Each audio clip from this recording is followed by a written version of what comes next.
Maria Rodriguez had learned to walk in silence. At 28 years old, her steps on the cold marble of the Sterling mansion were almost imperceptible, as if life had taught her that making noise was dangerous.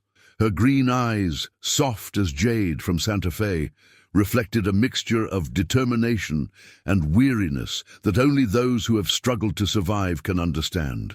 That October morning in San Diego, the sun filtered through the large windows of the kitchen as she prepared breakfast for the family that soon employed her. The aroma of regular coffee mixed with that of freshly made pancakes, creating that homey atmosphere she so missed from her own home, if she had ever truly had one. "Maria, come here immediately!"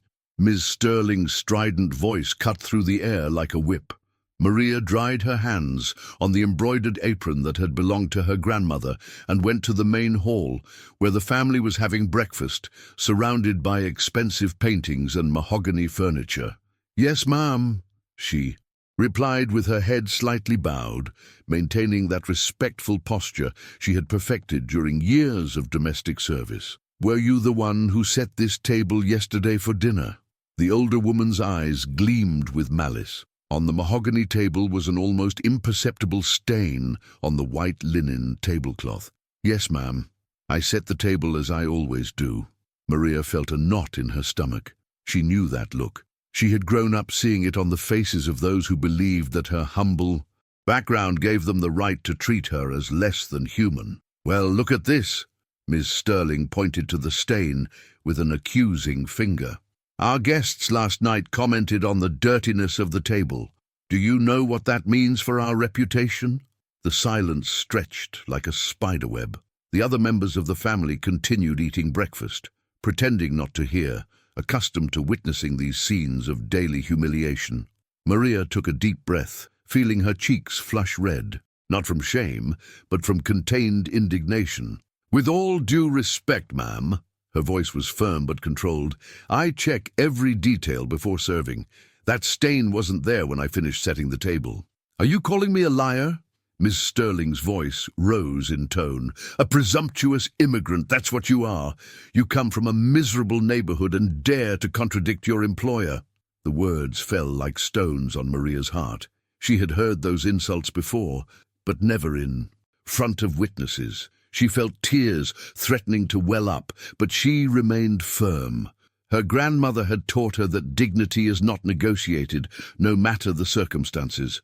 "Ma'am," she began, her voice now firmer, "my skin color does not define my worth as a person, nor does my humble origin make me less deserving of respect. I am an honest, responsible worker, and I will not accept being treated this way." The impact of her words echoed in the dining room. Even the youngest son of the family, a teenager who normally ignored everything around him, looked up from his phone. Ms. Sterling was speechless, not used to being answered back. "You can fire me if you are not satisfied with my work," Maria continued, "but I will not allow you to humiliate me for my background. I come from a hard-working, honest family, and that is something I am proud of." Mr. Sterling, who until that moment had remained silent behind his newspaper, slowly lowered it. "Maria is right, Eleanor. There's no need to talk to her like that." For the first time in months, Maria felt that someone saw her as a person, not just another piece of furniture in the house. But the damage was already done. She knew she could not continue working in a place where her dignity was trampled on daily. "Ms. Sterling," she said in a calm voice, "I quit my job. I thank you for the opportunity, but I cannot continue working in an environment where my human dignity is not respected." She took off her apron with trembling but determined hands, folded it carefully, and placed it on the table. Each movement was a declaration of self-respect, a small silent revolution against years of mistreatment. "You can't quit just like that," Ms. Sterling shouted. "You have to give me 2 weeks' notice." "Respect is mutual, ma'am. If you can't give it to me, I can't give it to you either." Maria headed for the door, feeling her legs trembling with adrenaline and liberation. As she left the house, the fresh San Diego air filled her lungs. For the first time in months, she felt she could breathe freely. She had no idea how she would survive, but she knew she had made the right decision. Have you ever had to choose between your dignity and your job? Have you felt your worth as a person questioned? Tell us about your experience in the comments and let us know from which city you are watching. Don't forget to like this story if it's touching your heart. 3 weeks later, Maria was walking along the cobblestone streets of downtown San Diego with an envelope in her hands. Her small apartment in the Gaslamp Quarter, which she shared with her friend Lucy, was about to be lost due to unpaid rent. The money she had saved working for the Sterlings had run out, and the part-time jobs she had found were not enough. "Look at this ad," Lucy had told her that morning as they drank weak coffee with toast. "They're looking for a housekeeper for a house in La Jolla. They say the boss is foreign and pays well." Maria had hesitated. After the experience with the Sterlings, the idea of going back to being a housekeeper turned her stomach. But reality was relentless. She needed money to survive. The address led her to a residential area where the houses looked like small palaces, perfectly manicured lawns, luxury cars in the garages, and a silence that only money can buy. She stopped in front of a Spanish-style house, painted a warm ochre with pink sandstone details. It was beautiful but imposing. She rang the doorbell with trembling hands. A middle-aged man, dressed in an impeccable white shirt and linen pants, opened the door. His blue eyes, like the sky over the Pacific, examined her with curiosity, but not with the contempt she was used to. "Are you Maria Rodriguez?" His English had a foreign accent she couldn't immediately place. "Yes, sir. I'm here about the housekeeper job. Please come in. I'm David Mendoza, although my full name is David Mendoza Sanchez. I'm Spanish, but I've been living in the United States for 5 years. The interior of the house was elegant but warm, dark wood furniture combined with authentic American textiles. It wasn't ostentatious like the Sterling's house, but refined with a personal touch that spoke of someone who truly appreciated American culture. "Have a seat," he said, pointing to a leather chair in front of a walnut desk. "Tell me about your experience."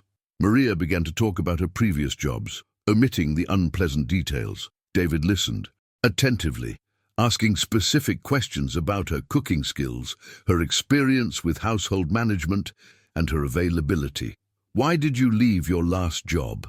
The question caught her off guard. For a moment, she considered lying, making up a story about better opportunities or personal changes. But something in David's gaze conveyed sincerity.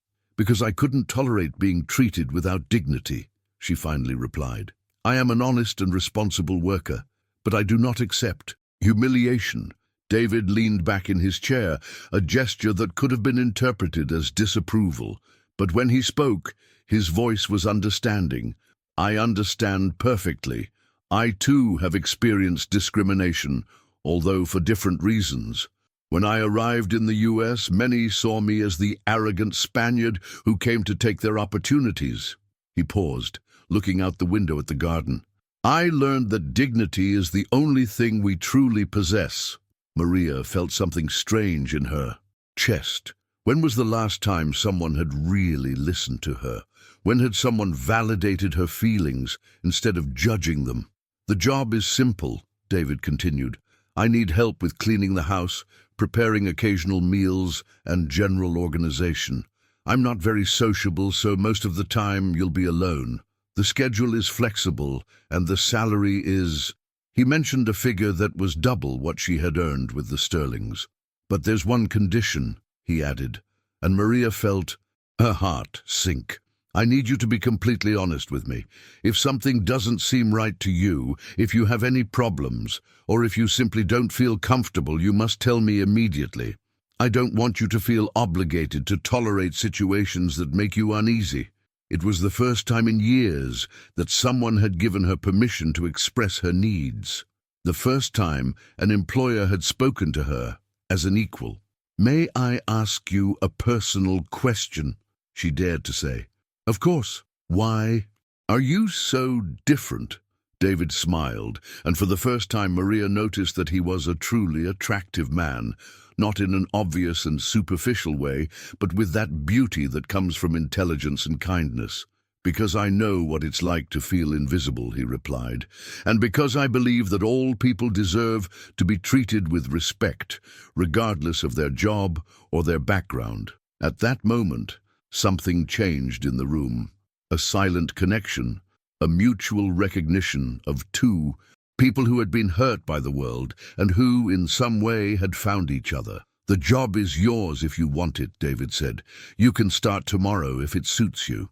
"Yes," Maria replied, unable to help but smile. "It suits me perfectly." As she left the house, the afternoon sun seemed brighter. It wasn't just because she had found a better-paying job, but because for the first time in a long time, she felt seen and valued as a person.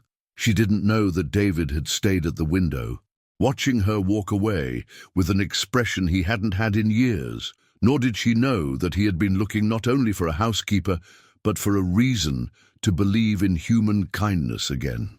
The first few days at David's house were a revelation for Maria. Accustomed to walking on tiptoe and speaking in whispers, it took her a while to adapt to an environment where she could be herself. David worked from home, managing investments and businesses that seemed to require constant phone calls in English, Spanish, and what she thought was French. "Good morning, Maria," he would say every morning when she arrived at 8. It wasn't the formal greeting of an employer, but the genuine acknowledgement of a person who is happy to see another. "Good morning, Mr. Mendoza," she would reply, maintaining a certain professional distance that he respected without insisting that she be different. The house had its routines, but also its surprises. David cooked his own breakfast, a ritual that Maria observed from the kitchen while she prepared the coffee. He made toast with olive oil and tomato, something his Catalan grandmother had taught him, he mentioned one day. "Is your family in Spain?" Maria asked him one morning as she cleaned the bookshelves in the study. "My father is. My mother died 3 years ago." His voice softened. "That's one of the reasons I came to the United States. I needed to be away from the memories." Maria understood that feeling. She too had fled memories, although of a different kind. "And don't you plan to return?" "I don't know. The US has become my home in a way I didn't expect. People here have something we lost in Europe, the ability to live in the present, to enjoy the little things." It was the most personal conversation they had had, and Maria felt honored by the trust. Over the following weeks, those moments of connection became more frequent. David asked her about the meals she prepared, showed genuine interest in the culinary traditions of California, and sometimes stayed in the kitchen while she cooked, simply conversing. "How did you learn to cook so well?" he asked one day as he tasted the chili she had prepared. "My grandmother," Maria replied, feeling the familiar pang in her chest. She said that cooking was a way of giving love, that every dish carried a little piece of the heart of the person who prepared it. "Then I understand why your food makes me feel at home," David said, and the words resonated in the air with a meaning neither of them dared to openly acknowledge. But not everything was easy. One afternoon, while Maria was organizing the study, she found a photograph that had fallen behind the desk. It was of a blonde, elegant woman, smiling next to David in what appeared to be a formal dinner. He looked younger, more carefree, but also more superficial in some way. "Did you find something?" David appeared at the study door. "Just this." She showed him the photograph. It fell behind the desk. David took the picture, and for a moment his expression hardened. "It's Isabella, my ex-wife. She looks beautiful," Maria commented, feeling a pang of something she didn't want to identify as jealousy. Yes, she was very beautiful. She was also very cruel. David put the photograph in the top drawer of the desk.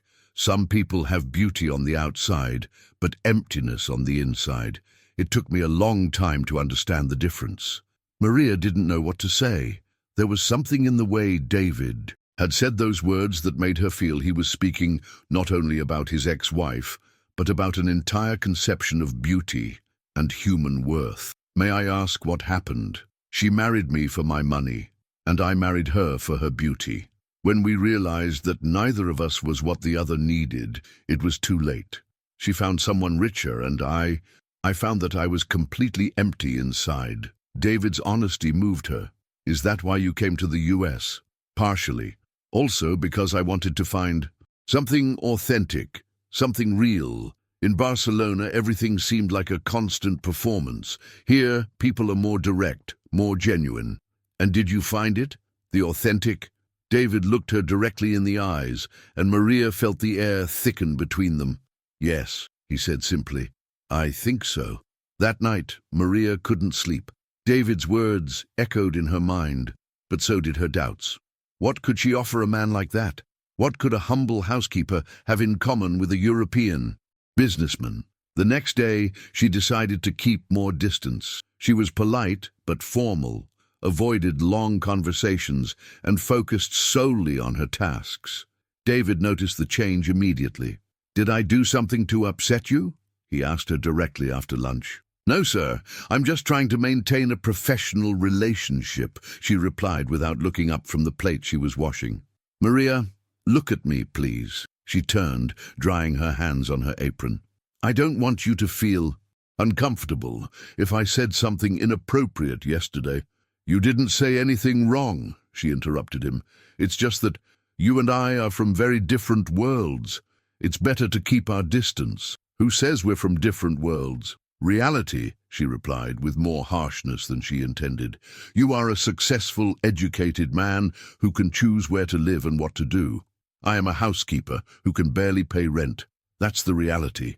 David took a step closer, and Maria smelled his cologne mixed with the scent of the coffee she had prepared.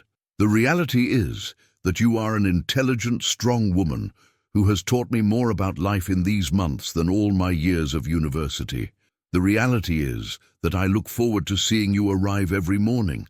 The reality is that I haven't cooked to impress anyone since I was 20, until now. The words fell like rain on dry land. Maria felt something melting in her chest, but also something hardening in her mind. I can't, she whispered. I can't allow myself to feel something for you. Why not? Because I've been through this before. Because I know how these stories end. Because I don't want to be the woman who thought she could be something more than what she is again. David seemed to understand that there was a story behind those words, a wound he didn't know, but that explained many things. Okay, he said finally, I respect your decision, but I want you to know that for me, you are already much more than you think you are. Have you ever felt you don't deserve the love offered to you? Have you built walls around your heart to protect yourself? Tell us about your experience in the comments, and let us know from which city you are watching. If this story is touching your heart, don't forget to like. 2 weeks after that conversation, Maria had managed to maintain the emotional distance she had imposed on herself. David respected her decision, but she could feel his gaze, the way his voice softened when he spoke to her. The small details that showed his interest hadn't disappeared. One Friday afternoon, as she finished cleaning the kitchen, the phone rang. David was in the backyard, watering the plants that had become his new passion, so she answered it. Mendoza residence. Her professional voice hid the familiarity she had developed with the house. Maria, is that you? The voice made her falter. It was a voice she had tried to forget for 5 years, a voice that had been whispers of love and then shouts of reproach. Michael, she managed to say, clutching the edge of the kitchen table. Maria, my love, I finally found you. How did you get this number? I've been looking for you for months, asking everywhere. A neighbor from your old apartment told me you work for a rich Spaniard. Maria's heart was beating so loudly she was sure David could hear it from the backyard. Michael Gutierrez had been her first love, her everything. He had also been her first great disappointment. What do you want, Michael? To see you, to talk to you. I know things ended badly between us, but I've changed. Maria, I've realized you were the only woman who truly loved me. The words transported her back 5 years when she was 23 and believed that love could overcome any obstacle. Michael was the most attractive man in her neighborhood, charismatic, funny, but also irresponsible and unfaithful. She had been willing to forgive him everything, to change who she was to keep him by her side. "I don't want to see you," she said, but her voice sounded less convincing than she would have liked. "Maria, please, just once. I need to explain many things to you. I need you to know that I regret everything I did to you." "Where's your wife?" The question came out before she could stop it. "We divorced 6 months ago. It was a mistake to marry her. You knew it, I knew it, but it was what my family expected. A woman from the same social class, with education, with money. And I was just the fun," Maria finished, feeling the old wounds reopen. "No, my love, you were, the real thing, the authentic. With her, everything was an act. With you, I could be myself." Maria closed her eyes, remembering the nights she had spent crying, the mornings she had woken up waiting for his call, the months it had taken her to accept that he had chosen someone else. "Do you know what day it is today?" she asked him. "Friday? It's the anniversary of when you told me you were going to marry her. Exactly 5 years ago." The silence on the other end of the line was long. Maria had remembered that date for years, not out of masochism, but because it had been the day she had decided she would never again allow someone to make her feel like a second choice. "Maria, No," she interrupted him, "not anymore. You had your chance to explain things to me 5 years ago. You had your chance to choose me. You didn't. Things were different then. I was young, an idiot. I thought love wasn't enough, and now you think it is. Now I know that without love, nothing else matters." Maria realized that David had entered the kitchen and was watching her with concern. Without saying anything, he approached and placed a hand on her shoulder, a gesture of silent support that calmed her. "Michael, I'm going to tell you something, and I need you to listen carefully. 5 years ago, I would have done anything to hear these words. I would have run into your arms. I would have forgiven everything. I would have gone back to being the woman who settled for the crumbs of your attention. And now? Now I know I deserve better. I deserve someone who chooses me from the very beginning, not when they run out of other options. But I love you," his voice cracked. "I loved you too, more than I should have. But love without respect is not love, Michael. It's obsession. It's convenience. It's everything but love." David gently squeezed her shoulder, and Maria felt strengthened by his presence. "Don't look for me anymore," she continued. "Don't call me. Don't ask about me. That part of my life ended 5 years ago. I deserve to be with someone who values me from day one, not when they have no other choice. Maria, please, goodbye, Michael. I wish you find what you're looking for, but you won't find it with me." She hung up the phone with trembling hands. David immediately wrapped her in a hug, without saying anything, just offering his presence and his warmth. "Are you okay?" he asked after several minutes. "Yes," she replied, surprised that it was true. "Yes, I'm okay. Do you want to talk about it?" Maria pulled away from the hug and looked him directly in the eyes. "It was someone from my past, someone who hurt me a lot and who now wants to come back. And do you want him back?" "No," she replied without hesitation. "I don't want to go back to being the woman I was with him. I don't want to go back to being someone who accepts being a second choice." David studied her with those blue eyes that seemed to see directly into her soul. "You would never be a second choice for me," he said finally. "David," she began, but he raised a hand. "I'm not asking you for anything. I just want you to know that for me, from the very first day, you were the first choice, the only choice." That night, as she walked to her apartment, Maria felt different, lighter, as if she had shed a weight she didn't know she was still carrying. Michael's call, instead of confusing her, had clarified many things. She had spent 5 years building walls around her heart, but maybe it was time to consider that not all men were like Michael. Maybe it was time to consider that she herself was not the same woman she had been. The following week passed with a different kind of tension in the house.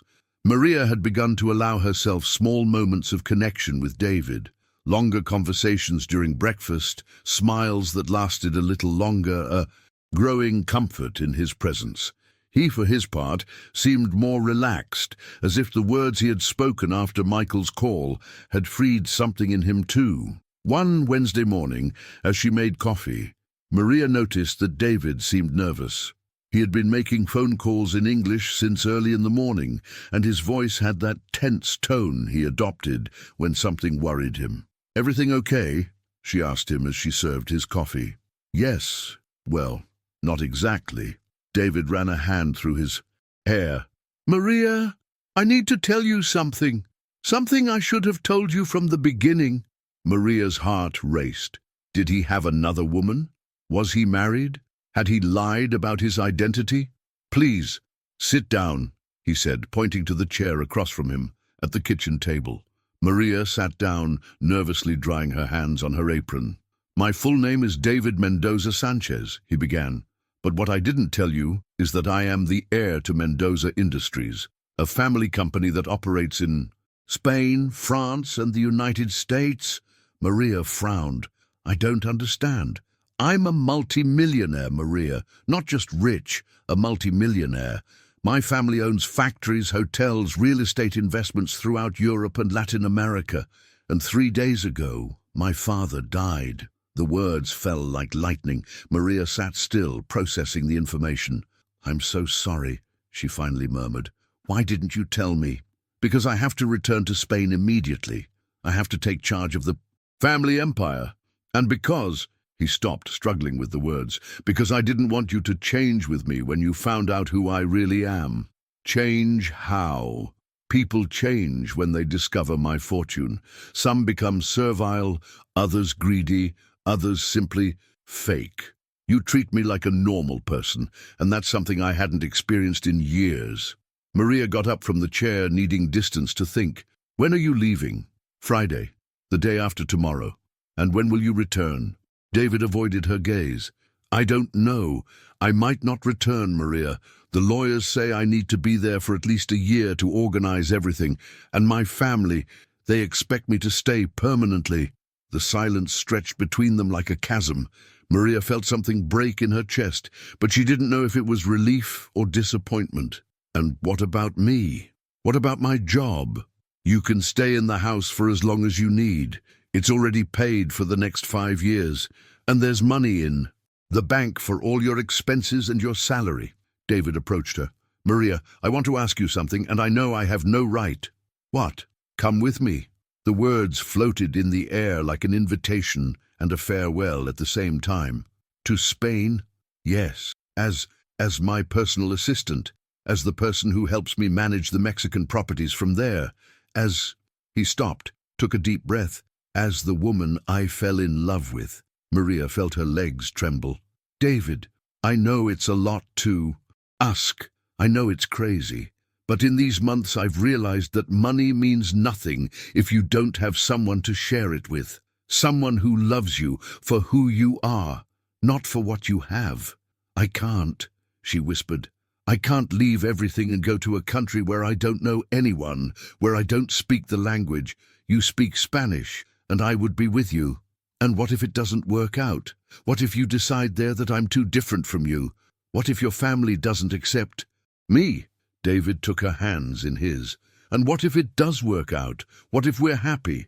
What if this is exactly what we both needed?" Maria gently withdrew her hands. "I need time to think about it."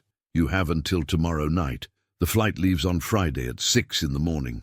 That afternoon, Maria couldn't concentrate on any task.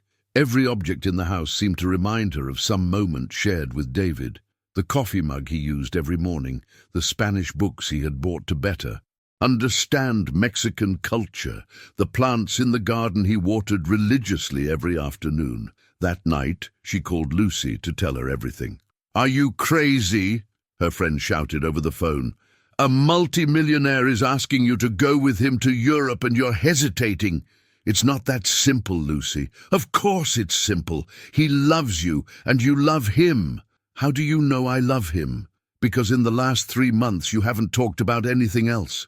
Because your eyes sparkle when you mention his name. Because for the first time since I've known you, I see you truly happy." Maria fell silent, knowing Lucy was right. But what if he's like Michael? What if I'm just an exotic adventure for him? Maria, honey, listen to me carefully. Michael never offered to take you to meet his family. He never offered you a life together. He kept you hidden like a dirty secret.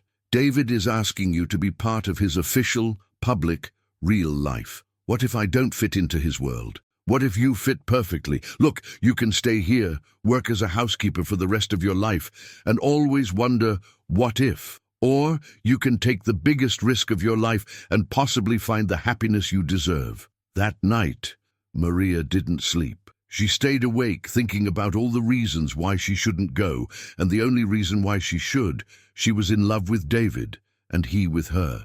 At dawn, she made her decision.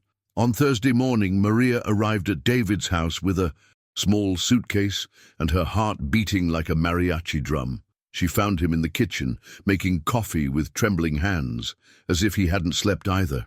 "Good morning," she said, leaving the suitcase by the door. David turned, and when he saw the suitcase, his face completely transformed. "Does that mean—" "It means yes. I'm going with you." The words came out in a whisper, but they carried the weight of a decision that would change her entire life. David crossed the kitchen in 3 steps and took her in his arms, lifting her off the ground and spinning her around. When he put her down, their faces were inches apart. "Are you sure?" he asked her, his blue eyes shining with a mixture of joy and concern. "No," Maria admitted. "I'm terrified. But I'm more terrified of the idea of losing you and wondering my whole life what would have happened." "Maria," David murmured, caressing her cheek, "there's something I need to tell you before it's too late for you to regret it." "What is it?" "I love you, not as a housekeeper, not as an adventure, not as a pastime. I love you as the woman I want to spend the rest of my life with, as the person who taught me that home is not a place, but where the person you love is." Maria felt tears running down her cheeks. "I love you too," she whispered. "I tried not to, but—" David didn't let her finish. He kissed her with all the tenderness and passion he had been containing for months. It was a kiss that tasted of Mexican coffee and fulfilled promises of dreams coming true and loves overcoming differences. When they parted, David rested his forehead against hers. "In Spain it will be different," he warned her. "My family is complicated. There will be people who don't accept you at first.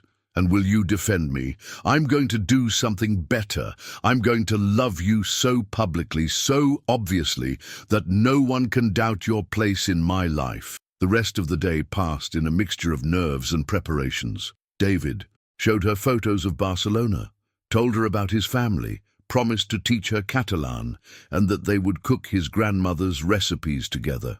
"What if your family hates my Mexican food?" Maria asked as she packed her few belongings. "Impossible. My father always said that food made with love is the best medicine for any broken heart." That night, they slept together for the first time, simply holding each other, talking until dawn about their fears, their dreams, and the future they were about to build together. On Friday morning, on the way to the airport, Maria took a last look at the streets of San Diego, the city that had seen her grow, cry, and finally find love. "Do you regret it?" David asked her, taking her hand. "Ask me in a year," she replied, smiling. At the airport, while they waited for the flight, David gave her a small velvet box. "It's not an engagement ring," he clarified quickly, seeing her expression. "It's something that belonged to my mother. She asked me to give it to the woman who taught me what true love is." Inside was a necklace with a green jade pendant, the same color as her eyes. "Your mother had good taste," Maria said, touching the stone with reverence. "Yes, she did, and I think she would have adored the woman I chose." 6 months later, in Barcelona, the Catalan winter had arrived with a coldness Maria had never experienced. From the windows of the main floor of the Mendoza mansion, she could see the red rooftops of Barcelona covered in a thin layer of frost that shone like diamonds under the pale December sun. The family home was imposing, 5 floors of modernist architecture with stained glass windows that projected rainbows onto the white marble floors. It had been 6 months since her arrival, and although David kept his promise to love her publicly, the reality of fitting into his world was more complex than either of them had anticipated.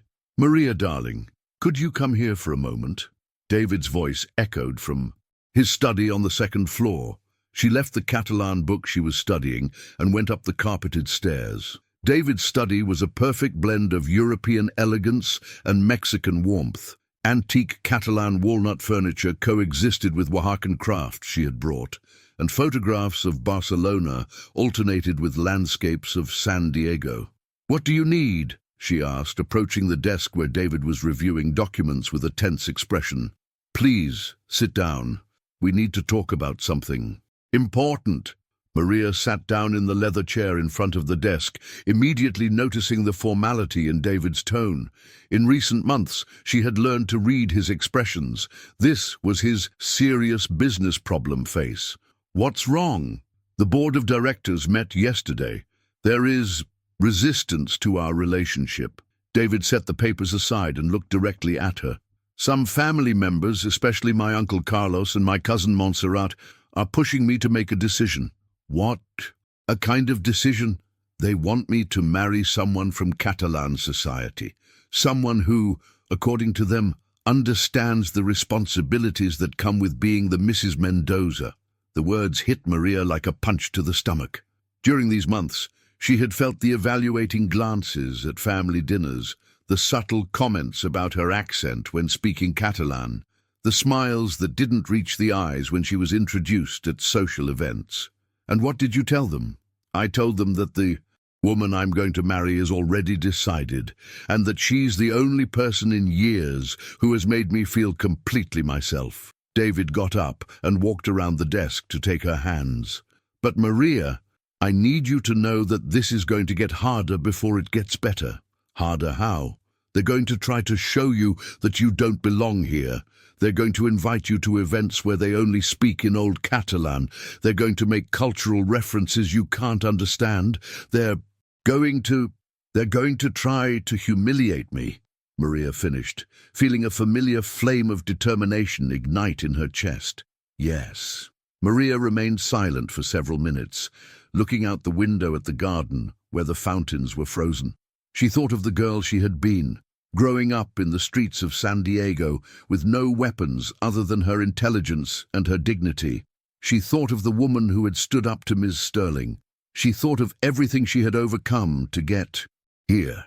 "David," she finally said, turning to him with a smile he hadn't expected. "Do you know what the difference is between your family and all the people who have tried to humiliate me in my life? What is it? That everyone else underestimated what a Mexican woman is made of when she decides to fight for what she loves." David smiled, recognizing the fire in the green eyes he had fallen in love with from the first day. "Are you sure you want to face this? Because once it starts, it's not going to be easy to stop." "My love," Maria said, getting up and wrapping her arms around his neck, "I come from a country where our grandmothers fought revolutions. Do you really think a few Catalan aristocrats are going to scare me?" That same night, the first opportunity presented itself. The Mendoza family had organized a formal dinner to welcome some business partners from France. Maria had prepared meticulously an elegant but not ostentatious black dress, the jade necklace David's mother had given her, and she had practiced for hours the Catalan phrases she might need. "You look beautiful," David told her as they walked down the stairs to the main dining room. "I'm ready," she replied, and there was a significant difference between the two statements.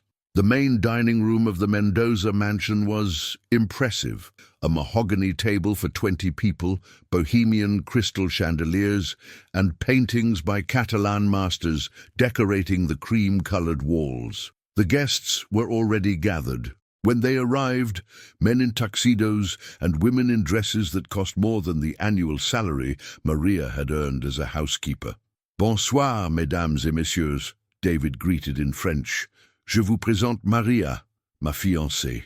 Maria smiled and replied in French, which she had been practicing in secret. "Bonsoir, je suis très heureuse de vous rencontrer." The surprise on the faces was evident. Montserrat, David's cousin, an elegant woman in her 40s with platinum blonde hair, approached with a smile that Maria immediately recognized as fake. "What a surprise, dear. Where did you learn French?" "At university," Maria lied without batting an eye. In reality, she had learned it with internet tutorials and mobile apps in recent weeks. But that wasn't information she needed to share. During dinner, the questions appeared like poisoned darts, each designed to expose her lack of knowledge about European high society. "Maria, what do you think of the new Miro exhibition at the museum?"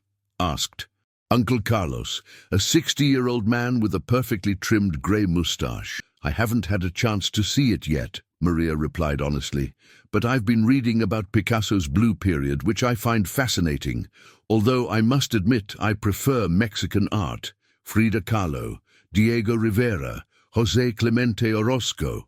There's something in the use of color and the representation of human pain that I find more authentic." The comment caused an uncomfortable silence. She had refused to play the game of pretending to know something she didn't, but at the same time she had shown that she had her own artistic criteria. "Authentic?" Montserrat repeated with a condescending smile. "In what sense?" "In the sense that it's born from the real experience of suffering and hope, not from the academic contemplation of beauty." Maria took a sip of wine before continuing. "Picasso was a genius, no doubt, but Frida painted her own pain. Rivera painted the struggle of his people. There's a difference between creating art and living art." This time the silence was different, more thoughtful. The most important French partner, an older man named Henri Dubois, leaned forward with interest. "C'est très intéressant. Pourriez-vous élaborer sur cette distinction?" Maria took a deep breath, feeling that the moment had come to show who she really was. "Monsieur Dubois, I grew up in a world where art was not something bought to decorate walls, but something lived to survive. The mariachi music my grandmother sang was not entertainment. It was the way to keep our culture alive. The bright colors of our houses were not an aesthetic choice. It was a way to create beauty in the midst of poverty." She paused, aware that she had the full attention of the table. "I'm not saying that one type of art is better than another, but I do believe there is a difference between art that is born from necessity and art that is born from privilege. And perhaps, just perhaps, we need both to fully understand the human experience." Henri Dubois applauded slowly. "Magnifique. Have you studied art philosophy?" "No, sir. I studied at the University of Life." David looked at her with an expression of pride so intense that Maria felt she could melt. She had won the first battle, but she knew the war had only just begun. After dinner, while the guests had after-dinner drinks in the living room, Montserrat approached Maria when David was talking to the French partners. "Very impressive tonight," she said in a tone. "That wasn't exactly a compliment. Thank you. But you know this is just the beginning, right? One dinner doesn't define a life. Marriage to David means responsibilities that go beyond impressing some French people with amateur philosophy." Maria turned to look directly at her. "You're right. Marriage to David means many responsibilities, but the most important one is to love him exactly as he is, not to turn him into what others expect him to be. And do you think you can do that from your imposition, my position, your background, dear, your lack of preparation for this world?" Maria smiled, and Montserrat took a step back at the intensity of that smile. "Montserrat, I'm going to tell you something my grandmother taught me.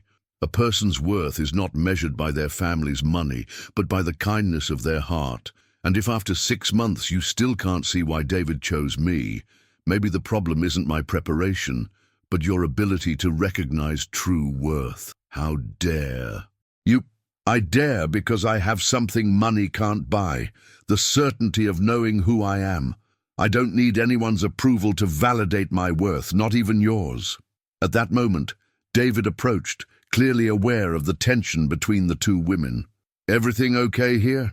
"Perfectly," Maria replied, not taking her eyes off Montserrat. "We were just talking about different perspectives on personal worth." That night, as they got ready for bed, David hugged her from behind as she took off her earrings in front of the dressing table mirror. "You were amazing tonight. I was just myself." "Exactly, and that's what I love most about you." David gently kissed her neck. "But you know they're going to try harder things, right?" "I know. But David, I need you to understand something. I'm not going to change who I am to fit into their world. If you love me completely, with my accent, with my history, with my direct way of speaking. I love you exactly for that. Then trust me. Trust that I am strong enough to face whatever comes." David turned to look directly at her. "Do you know what I fell in love with most about you?" "What?" "That you've never tried to be someone you're not. In a world full of people who wear masks, you are authentically you, and that is more valuable than any noble title or bank account." A week later, the biggest test arrived. Montserrat organized a meeting of the women of the family, supposedly to plan the wedding, but Maria knew it was an ambush. The meeting would take place at the most exclusive social club in Barcelona, where the women of high society gathered for tea and to conspire. "You don't have to go," David told her that morning as they had breakfast. "Yes, I do. If I'm going to be part of this family, I can't hide every time things get difficult." "Do you want me to go with you?" "No, this is something I have to do alone."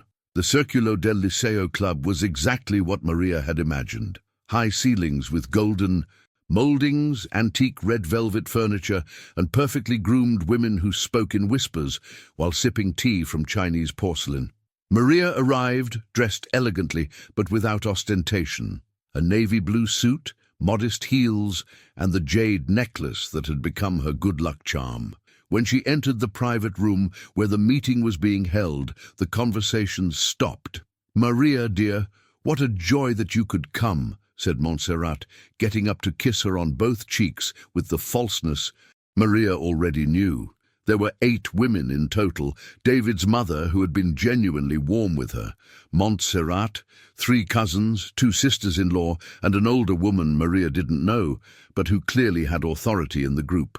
"Allow me to introduce you to the Duchess of Cardona," said Montserrat. "She is David's godmother and has been like a second mother to him." The Duchess was a woman in her 70s, with perfectly styled white hair and grey eyes that assessed Maria as if she were a painting of doubtful authenticity. "So you are the Mexican woman who has captivated our David," said the Duchess in Spanish with a marked Catalan accent. "I am Maria Rodriguez, and I have the honor of being David's fiancée," she replied, keeping her voice firm but respectful. "Sit down, dear. We have much to talk about." For the next hour, Maria was subjected to an interrogation disguised as casual conversation. They asked her about her education, limited but honest, her family, hard-working but humble, her plans for the future, to love David and support his dreams, and her expectations as the future Mrs. Mendoza. "Do you understand the responsibilities that come with the Mendoza surname?" the Duchess asked finally. "I understand that it entails the privilege of being able to help others, the responsibility to use influence for good, and the honor of continuing the legacy of a family that has contributed positively to society." "Very diplomatic," murmured one of the cousins.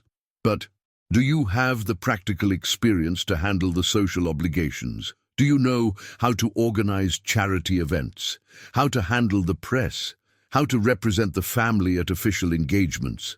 "No," Maria admitted without hesitation. "I don't have experience in those specific things, but I have something more important, the willingness to learn and the integrity to do it well." "And what if you make mistakes?" Montserrat pressed. "If you say something inappropriate at a diplomatic dinner? If you don't understand the subtleties of European etiquette?" Maria fell silent for a moment, feeling that the moment of truth had arrived. "Will you allow me to speak with complete honesty?"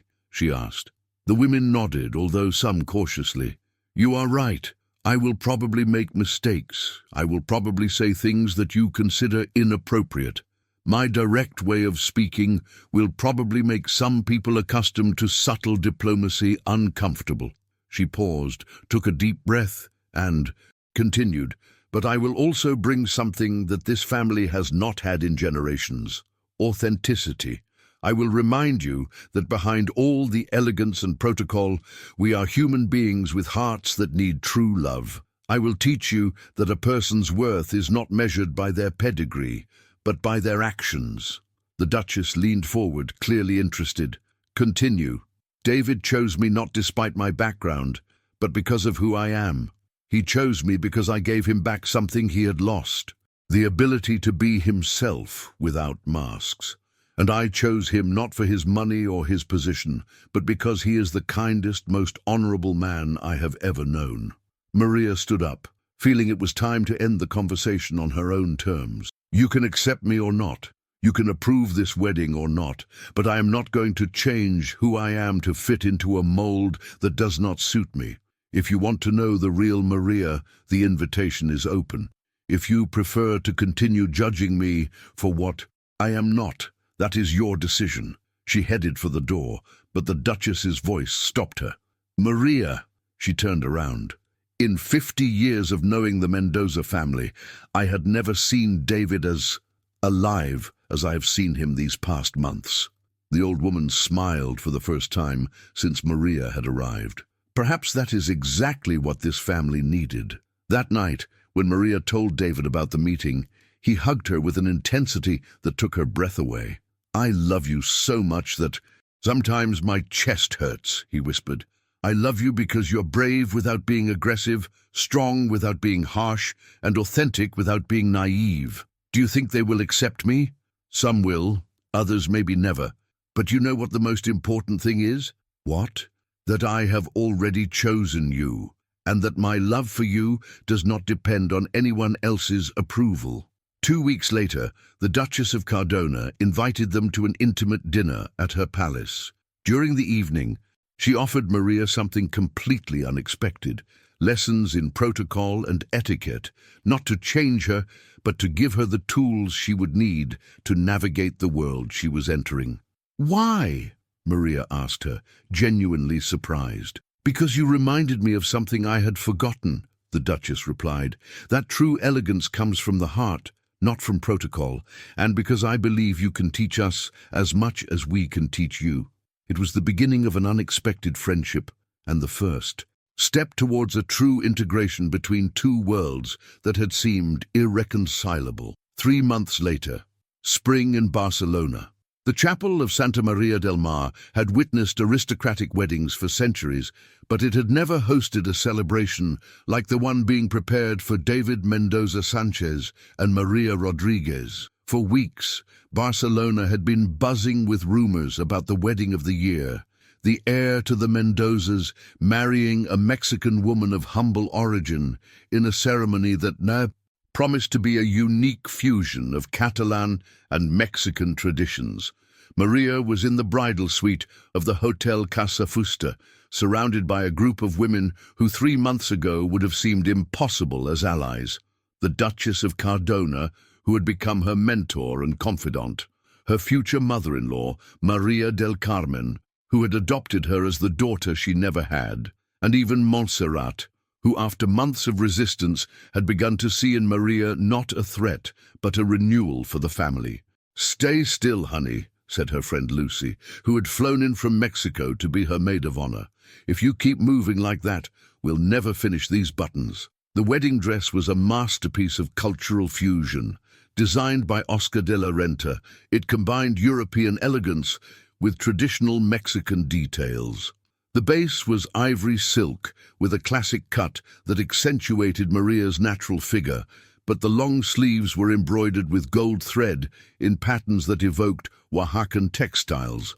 The veil, made of Chantilly lace, had small jade flowers hand-stitched onto it, a nod to the necklace David had given her. "Nervous?" the Duchess asked as she adjusted the final touches of Maria's hairstyle, an elegant but not too formal updo that allowed some strands to frame her face. "Terrified," Maria admitted, "not about marrying David, but about everything else. The church will be full of important people, the international press, the cameras." "Look," said Maria del Carmen, taking Maria's hands in hers. In a few hours, all of that will disappear. It will just be you and David promising each other eternal love. The rest is just noise." Lucy, who had been observing in silence, approached with eyes shining with emotion. "Maria, do you remember when we were little girls and we played weddings in your backyard? You always said you wanted to marry someone who loved you exactly as you were." "Yes," Maria smiled, feeling tears threatening to ruin her makeup. "Well, you did it, sister. You did it." In another room of the hotel, David was getting ready, surrounded by his closest friends and male relatives. His suit had been tailored by a Savile Row tailor, but he wore Mexican silver cufflinks that Maria had given him, and a pocket square embroidered with the Jalisco coat of arms. "How are you feeling?" asked his best friend from college, Mark, as he adjusted his pearl grey silk tie. "Like I've been waiting my whole life for this day without knowing it," David replied, looking at his reflection in the mirror. "You know that feeling that everything finally fits into place?" "No regrets?" asked his cousin Charles, who had been one of the most skeptical about the relationship at the beginning. "None. Well, maybe one. Not having met her sooner." Uncle Carlos, who had been the most vocal in his initial opposition, came over to put his hand on David's shoulder. "David, I want to apologize." "Why?" "For not having seen from the beginning what was obvious to you. Maria not only makes you happy, she makes you a better person, and that's all a family can wish for one of their own." The ceremony was scheduled for 5 in the afternoon, an hour that allowed the golden light of Barcelona to filter through the stained glass windows of Santa Maria del Mar. The guests began to arrive from 4 o'clock. Catalan aristocrats, international businessmen, Mexican artists Maria had met through the Duchess, and a significant representation of the Mexican community in Barcelona.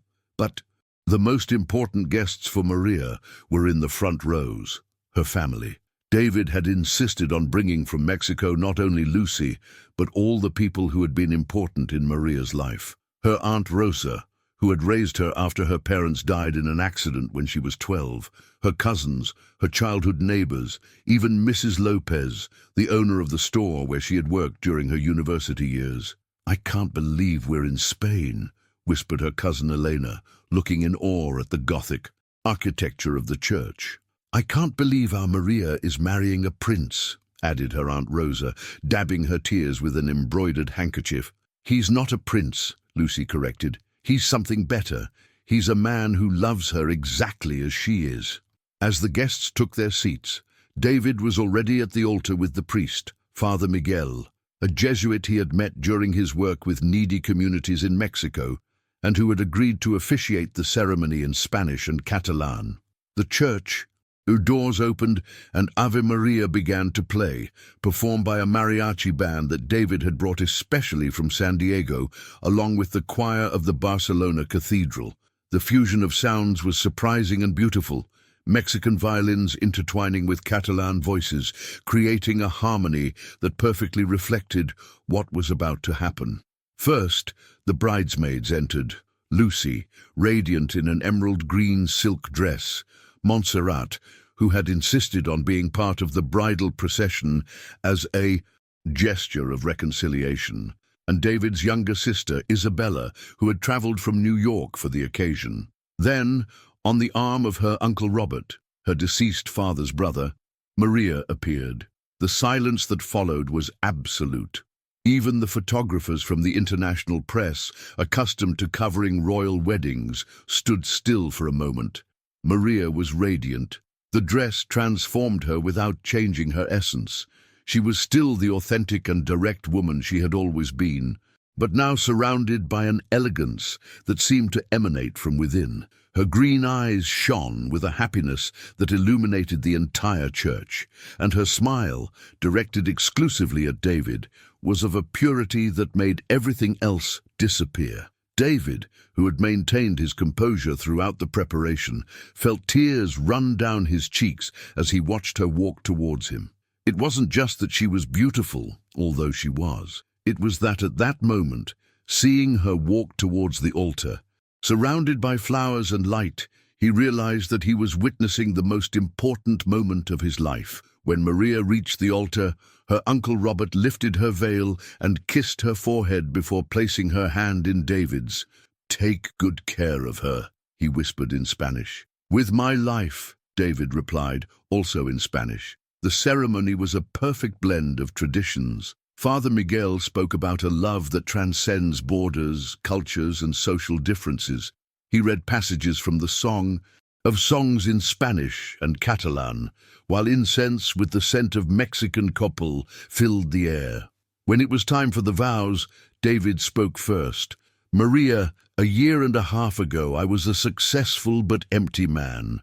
I had everything that is supposed to make a person happy, but I woke up every morning without a real reason to smile. Then you came into my life, not asking for anything, not trying to impress me, simply being the most authentic person I had ever met." His voice broke slightly, but he continued, "You taught me that true love is not finding someone perfect, but finding someone whose imperfections fit perfectly with yours. You taught me that elegance doesn't come from learned manners, but from genuine kindness.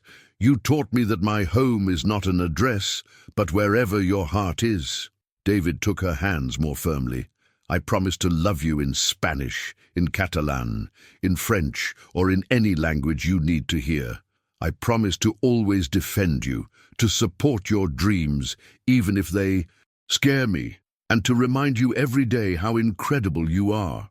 I promise that we will build a life where our differences make us stronger, not weaker. And I promise that I will never, ever make you feel that you have to change who you are to be loved." When he finished, Maria's cheeks were wet, but she smiled with an intensity that illuminated the entire church. "David," she began, her voice clear and firm despite the emotion, "when I was a little girl, my grandmother told me fairy tales where princesses were rescued by brave princes. But none of those stories prepared me to find a man who didn't need me to be anything other than myself." The kitchen of the Mendoza family home in Barcelona smelled of enchiladas and paella, a combination that a year ago would have seemed impossible. Maria, her hair pulled back in an elegant bun but retaining her natural style, directed the housemaids in the preparation of a dinner that would combine the best of both cultures. "Senora Maria has a very good touch," commented Maria, the Catalan cook, as she learned to make tortillas from scratch. "Just follow my grandmother's recipes," Maria replied, in a Catalan that she now mastered surprisingly well. "The secret is in the love you put into it." David appeared in the kitchen, elegant in his work suit, but with that smile that only appeared when he saw Maria. "How are the preparations going for tonight?" he asked, putting his arms around her waist. "Perfect. Your sister is going to cry when she tries the enchiladas. She's already crying. She's been saying for an hour that she can't believe you got the whole family to learn Spanish just so they can communicate with you better." It was true. The Mendoza family, initially skeptical about David's relationship with the Mexican, had completely succumbed to Maria's genuine charm. Her direct way of speaking, her contagious laughter, and above all, the way David had blossomed by her side, had won them over, one by one. "Do you know what day it is today?" David whispered in her ear. "Thursday," Maria replied, distracted, organizing the desserts. "It's the anniversary of when you said yes to me. Exactly 1 year ago." Maria turned in his arms. "Have you really been counting?" "I've been counting every day since we got here. Every day I wake up by your side and can't believe you're real." "I'm very real," said Maria, rising on tiptoe to kiss him, "and very happy. So no regrets?" "Ask me in 50 years," she replied, repeating the joke that had become their tradition. That night, as the Mendoza family enjoyed the Mexican-Catalan dinner that Maria had prepared, David rose from the table. "I want to propose a toast," he announced, "to Maria, who taught us that love knows no borders, no languages, no social differences, who showed us that the best love stories begin when two people really see each other for the first time." "Cheers!" everyone shouted, raising their glasses, but David hadn't finished. "And I also want to ask..." "Something?" he continued, pulling a small box from his suit pocket. "Maria Rodriguez, would you do me the honor of being my wife?" The silence that followed was broken by the emotional crying of David's sister and the applause of the entire table. Maria, with tears running down her cheeks, extended her trembling hand. "Yes," she whispered, "1,000 times yes." As David slipped the ring onto her finger, Maria realized she had come a long way since that humiliating morning at the Sterlings' house. She had learned to value herself, to demand respect, to not settle for less than she deserved, and in the end, she had found not only love, but herself. Sometimes, the best love stories begin when we decide that we deserve to be loved exactly as we are. Did you like this story of love and overcoming obstacles? Have you experienced something similar? Do you believe in happy endings that come after a lot of struggle? Tell us about your experience in the comments and let us know from which city you are watching. If this story touched your heart, don't forget to like and subscribe for more stories that celebrate the power of true love and personal dignity. What would you like to see in our next story? Do you prefer more family drama, workplace romance, or second chance stories? Your ideas are important to us.